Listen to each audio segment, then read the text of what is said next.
he's full of the Holy Spirit. He has been anointed by God to preach God's word. Yuko na Roho Mtakatifu, ametumikiwa na Mungu kuwa mhubiri hodari. I could not understand him, but I felt the Holy Spirit alive in him. And we should be so thankful that he can preach to you like this so that we can all grow to know Jesus more. Anasema kuwa hakuwa anaweza kuelewa vizuri ni nini ndugu yetu hapa alikuwa anasema, lakini alikuwa anaweza kuona kuwa amejazwa na Roho Mtakatifu na kuwa mhubiri ambaye vile anawahubiria ni muhimu sana kwa sababu ya kuweza kumtukuza Bwana. Amen. Thank you. Thank you. The Bible says in John 3:3, truly, truly, I say to you.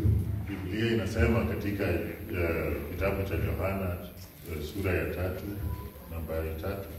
Unless one is born again, you will never see the kingdom of God. Amini nawaambieni, kama mtu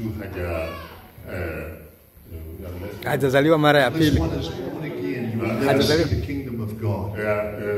Kama mtu hajazaliwa mara ya pili hawezi kuona ufalme wa Mungu.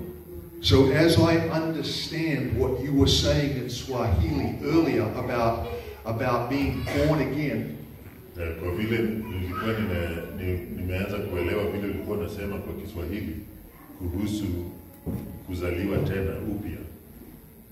We're all born physically. Everyone in here has been born physically. That's the first birth. Sisi wote tumezaliwa katika uhai, na hiyo ndio uzalifu wa kwanza. The second birth is a choice we get to make. Cha pili ni ile ambayo tunajiamulia wenyewe. Uzaliwa wa pili ni ile ambayo tunajiamulia sisi wenyewe.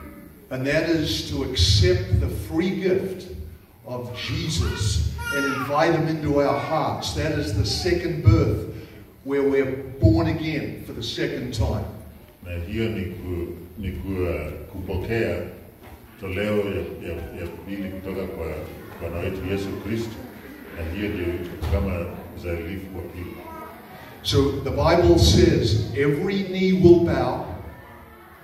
Biblia inasema sisi wote tutapiga magoti. And every tongue will confess. Na kila zote zitamkiri that Jesus Christ is Lord.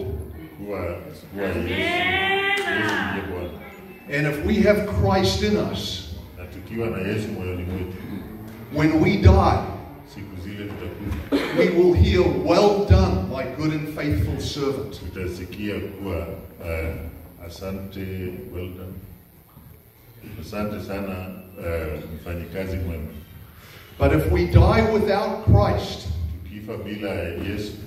if we do not accept the free gift of Jesus, we will rise in the second judgment,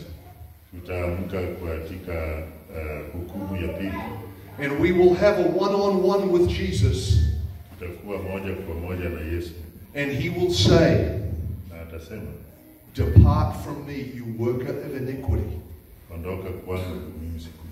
for I never knew you. Sikuweza kukufahamu. For I never knew you. Sikuweza kukujua. That's what happens if you die without Jesus. So I encourage you today, if you have not made Jesus Lord of your life, maybe at the end of this service your pastor can invite you up so you can accept the free gift of Jesus.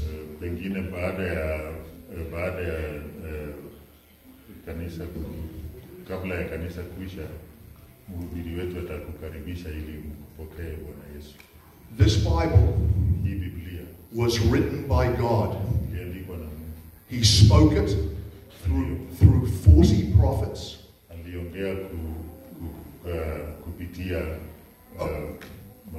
Manabii. It was written over 1,600 years. Iliandikwa kwa zaidi ya mwaka 1600 zilizopita. And those 40 prophets lived on 3 continents and in 13 different countries.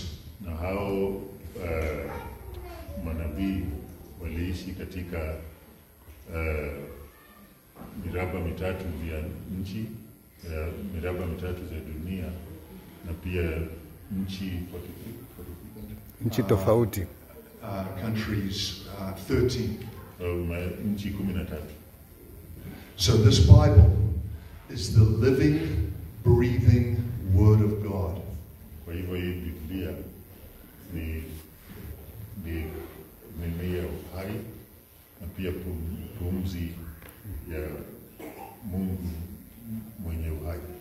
And as Gideon men, there's over 200,000 Gideon men worldwide.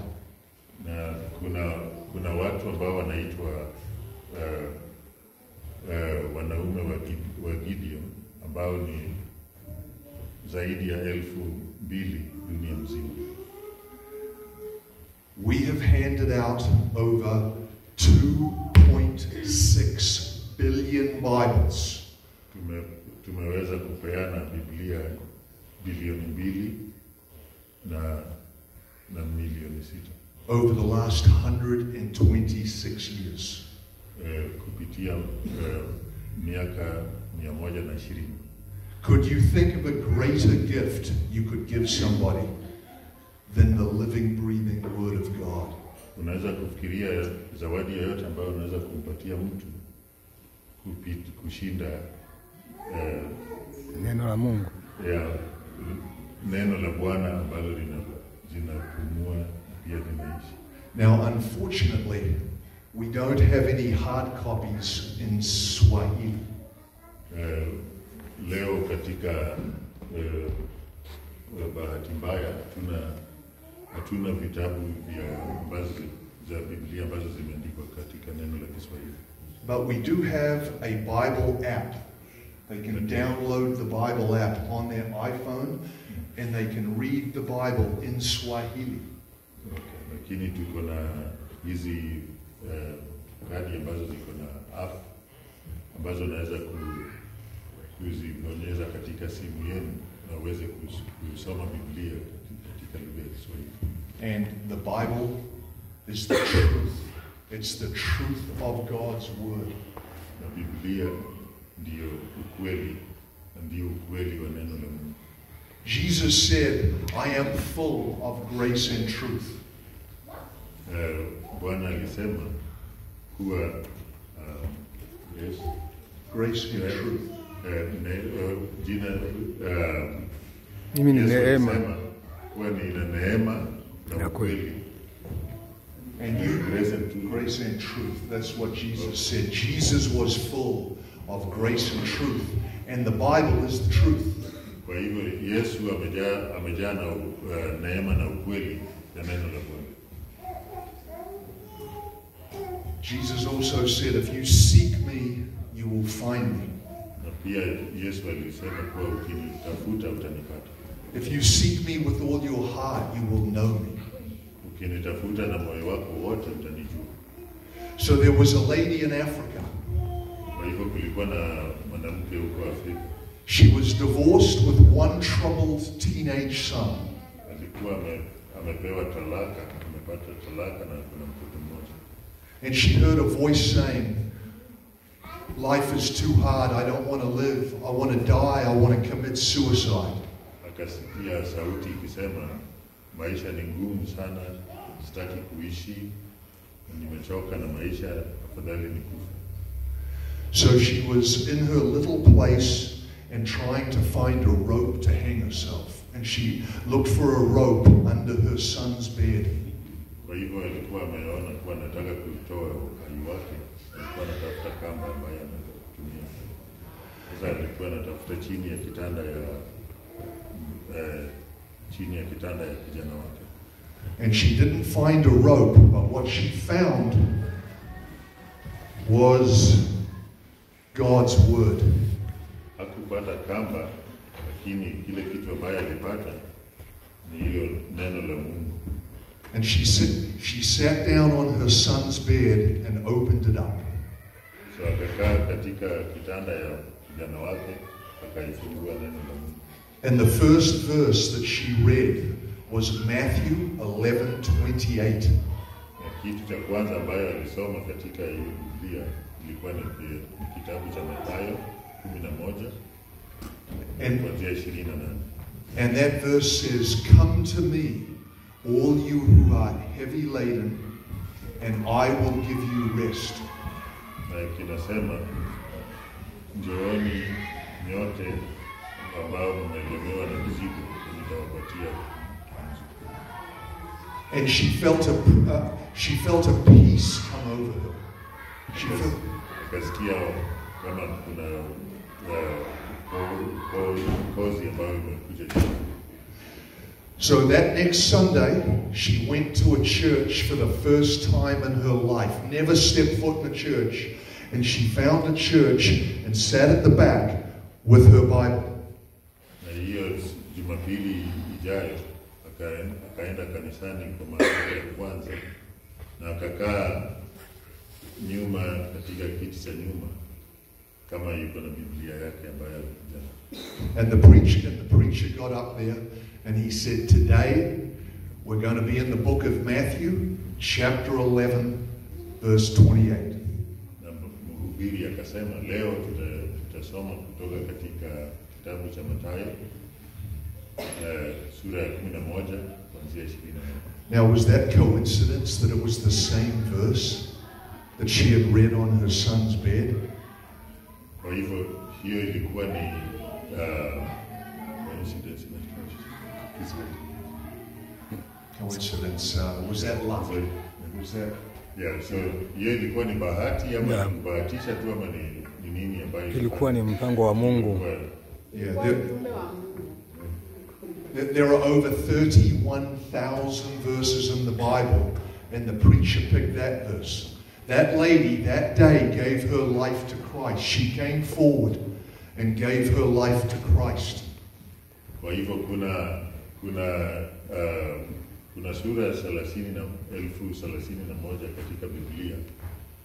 Kwa hivyo ni nini ambayo ilikuwa inaweza kufanya kuwa mhubiri alikuwa na mhubiri siku hiyo akasoma ile neno ambayo hiyo mama alisoma kesho yake. Sasa hiyo ilifanya kawa na ikamshika moyoni mpaka siku hiyo akakuja mbele akatoa moyo wake kwa Yesu. So she went home and told her son what she had done. A month later, her son came to the church, and the troubled teenage son, he gave his life to Jesus as well. Kwa hivyo yeye pia baada ya kupata wokovu akarudi nyumbani akamwelezea mtoto wake vile nini ilitendeka. Sasa baada ya karibu mwezi mmoja hivi mwanake pia akakuja kanisani, yeye pia akapata wokovu. That boy got this Bible from a bunch of Gideons that had gone to Africa. He got the Bible the day before. He didn't want it. So he came home and he just chucked it under his bed. Kwa hivyo huyo kijana alikuwa amepatiwa Biblia na mmoja kati ya hao wawili wa Gideon. Na kwa vile alikuwa anaona kuwa hana haja nayo na kuwa anaitaka, aliporudi nyumbani akaitupa tu chini ya kitanda. And you were talking before about a purpose in people's lives. Maybe there was a purpose that those Gideons were there to give those Bibles to those kids, right? And then he threw it under his bed because God knew that lady wanted to take her life. So he used the Gideons and the son to put that Bible under there so that that lady would come to Jesus. Kwa hivyo kuna wakati ambao Mungu anaweza kuwa anampatia mtu nia katika maisha. Kwa hivyo inaweza kuwa Mungu alijua kuwa huyu mama mwingine anataka kutoa uhai wake. Sasa akamtumia hao watu wa Gideon ambao walikuwa na Biblia wakaweza kumpatia mtoto wake, na mtoto pia akarudi naye nyumbani. Sasa mama akapata nafasi ya kupata Biblia. So I wonder if there's anybody out there today with suicidal thoughts that don't want to live and they're going to die without Jesus. If they die without Jesus, they're going to be at the great white throne judgment. Sasa anafikiria kuwa anashangaa kuwa kunaweza kuwa kuna mtu hapa nje ambaye hajapata Biblia na kuna mafikiria kama vile huyu mama ambaye kama hajapata Biblia kama vile huyu mama anaweza kufa bila kujua neno la Bwana. Sasa akikufa bila kujua neno la Bwana, siku yake ya hukumu ikifika atakuwa amepotea. So let me ask you a question. Kwa hivyo acha nikuulize swali. Are you sharing Jesus with the people you know, your friends?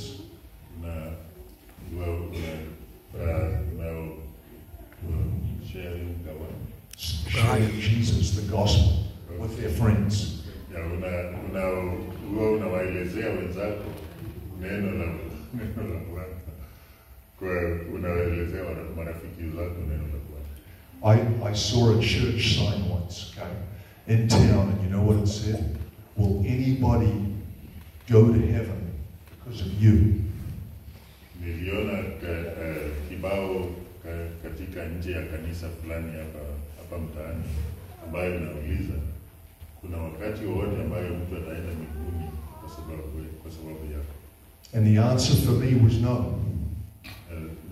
Na mimi kwa upande wangu jibu ilikuwa hapana.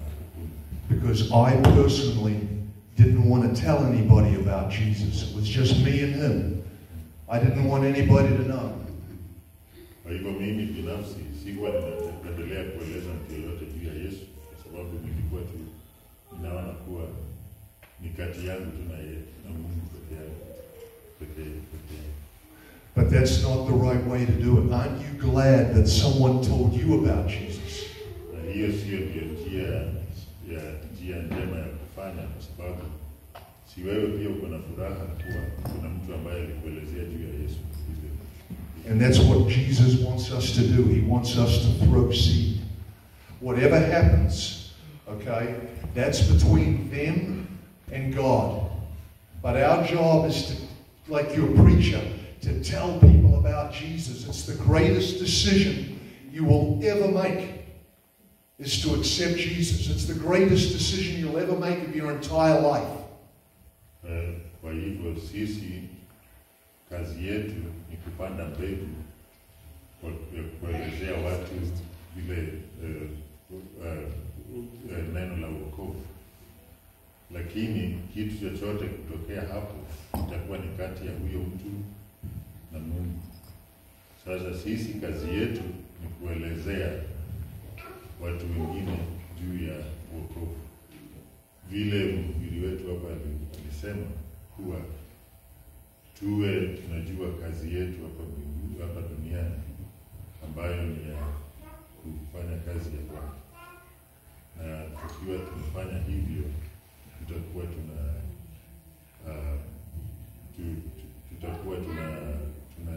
tunatangaza neno la Bwana na kuweza kusaidia. Okay, so I'm going to close this out now. I'm going to finish.